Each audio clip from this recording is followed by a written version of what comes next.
স্বাগত দীপ্ত আন্তর্জাতিক সংবাদে। আপনাদের সঙ্গে আছি আমি লুৎফা ফৌজিয়া।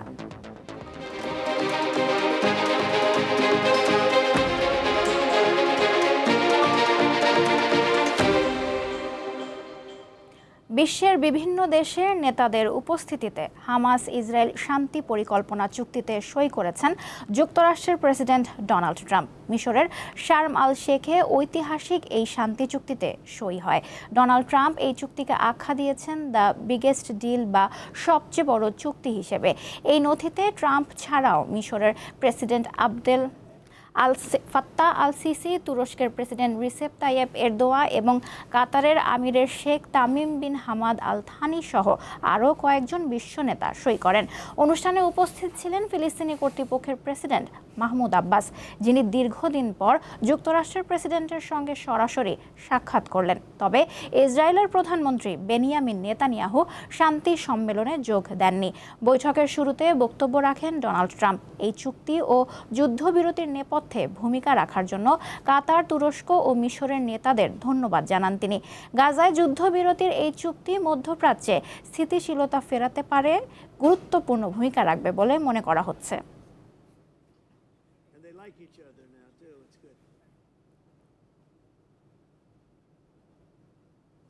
গাজায় যুদ্ধবিরতি চুক্তির আওতায় প্রথম দিনে অন্তত ৩,৭০০ ফিলিস্তিনি কারাবন্দীকে মুক্তি দিয়েছে ইসরায়েল। স্থানীয় সময় সোমবার তাদের মুক্তি দেয়া হয় বলে বিবৃতিতে জানিয়েছে ইসরায়েলের কেন্দ্রীয় কারাগার দপ্তরের জনসংযোগ বিভাগ। দুটি ব্যাচে মুক্তি দেওয়া হয়েছে এই কারাবন্দীদের। প্রথম ব্যাচটি রামাল্লার পশ্চিমাংশে ইসরায়েলের মালিকানাধীন ওফের কারাগার থেকে মুক্তি পান। এই ব্যাচে কারাবন্দীর সংখ্যা প্রায় ২,০০০। হামাসের জনসংযোগ দপ্তর জানিয়েছে সোমবার দুপুরের দিকে বেশ কয়েকটি বাসে চেপে ওফের কারাগার থেকে পশ্চিম তীরের বেইতুনিয়া শহরে এসে পৌঁছান এই কারাবন্দীরা।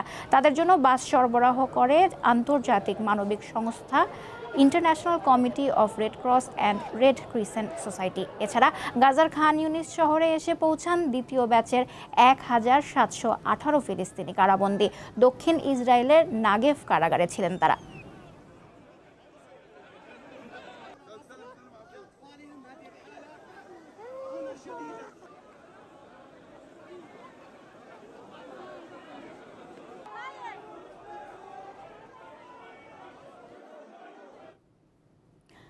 আগামী ফেব্রুয়ারির জাতীয় সংসদ নির্বাচন হবে ন্যায় বিচার ও জনগণের ক্ষমতায়নের প্রাতিষ্ঠানিক রূপ, এমনটাই জানিয়েছেন অন্তর্বর্তী সরকারের প্রধান উপদেষ্টা ডক্টর মোহাম্মদ ইউনূস। ইতালির রোমে সোমবার বিশ্ব খাদ্য ফোরামের সমাবেশে এ কথা বলেন তিনি। জানান, ক্ষুধা নয়, অস্ত্রের পেছনে টাকা খরচ করা হচ্ছে বিশ্বজুড়ে। সোমবার ইতালির রোমে বিশ্ব খাদ্য ফোরামের উদ্বোধনী অনুষ্ঠানে প্রধান বক্তা হিসেবে বক্তব্য দেন অধ্যাপক মোহাম্মদ ইউনূস।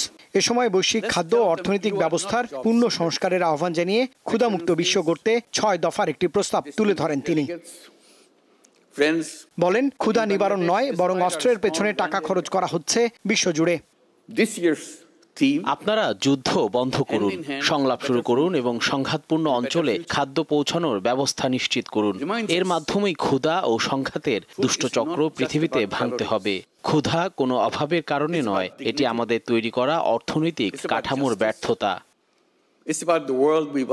ডক্টর ইউনূস কথা বলেন দেশের আগামী জাতীয় সংসদ নির্বাচন নিয়ম।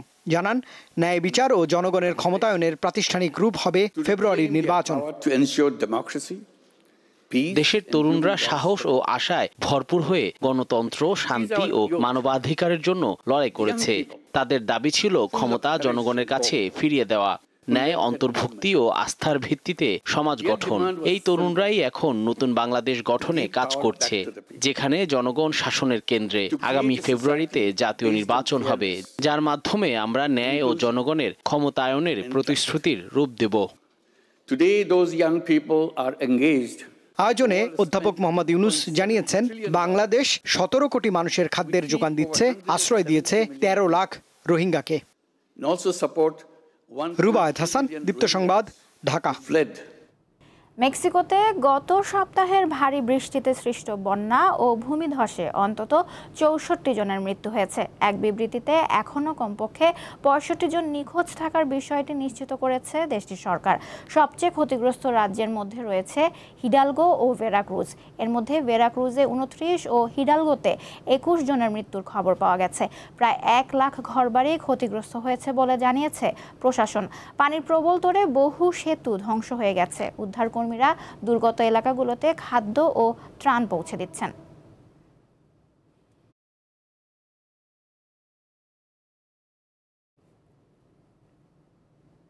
ভারতের ৩টি কফ সিরাপের বিষয়ে সতর্ক বার্তা দিয়েছে জাতিসংঘের বৈশ্বিক স্বাস্থ্য নিরাপত্তা বিষয়ক সংস্থা ওয়ার্ল্ড হেলথ অর্গানাইজেশন। এই সিরাপগুলো তৈরি করা হয়েছে ১ থেকে ৫ বছর বয়সী শিশুদের জন্য।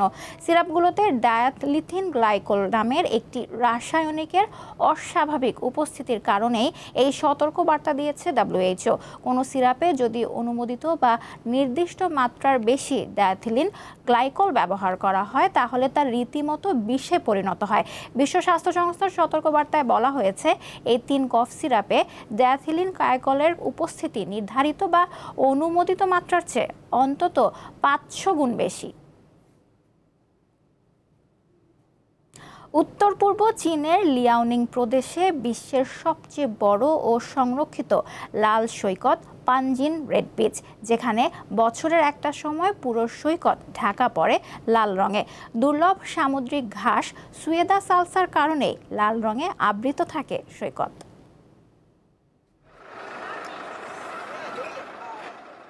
সমুদ্র সৈকত মানেই বালু, আর যত দূরে চোখ যায় দেখা মিলবে পানি। তবে এর ব্যতিক্রম চীনের পানজিন রেড বিচ। প্রকৃতির এক অপার বিস্ময় নিয়ে বসে আছে চীনের এই উজ্জ্বল লাল রঙের সৈকত। বিশ্বে লাল সমুদ্র সৈকত হিসেবেও এটি সুপরিচিত। অন্য 10টা সমুদ্র সৈকতের মতো নয় পানজিন রেড বিচ। নামে সৈকত হলেও কোথাও বালু নেই, কেবল লাল আর লাল ঘাস, যেন লাল গালিচায় মুড়িয়ে রাখা গোটা সৈকত। উত্তর পূর্ব চীনের লিয়াওনিং প্রদেশের বিশাল লিয়াওহে নদীর বদ্বীপের মধ্যে অবস্থিত এই সৈকত।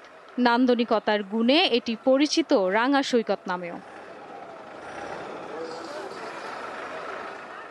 পানজিনের এমন রূপ ধরা দেয় শুধুই শরতে।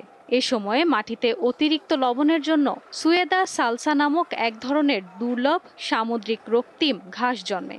গ্রীষ্মসহ অন্য ঋতুতে থাকে সবুজ সামুদ্রিক ঘাসে ভরা। শরৎ এলেই ক্রিমসন রেড বা লাল রঙে বদলে যায় সৈকতের চেহারা।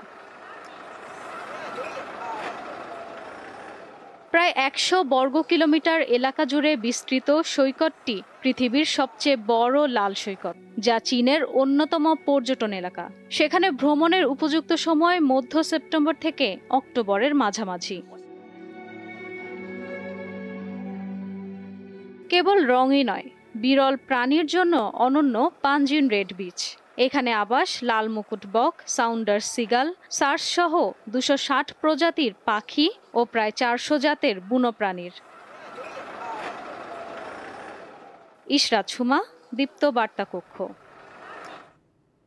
এই ছিল দীপ্ত আন্তর্জাতিক সংবাদে। এতক্ষণ সঙ্গে থাকার জন্য ধন্যবাদ সবাইকে।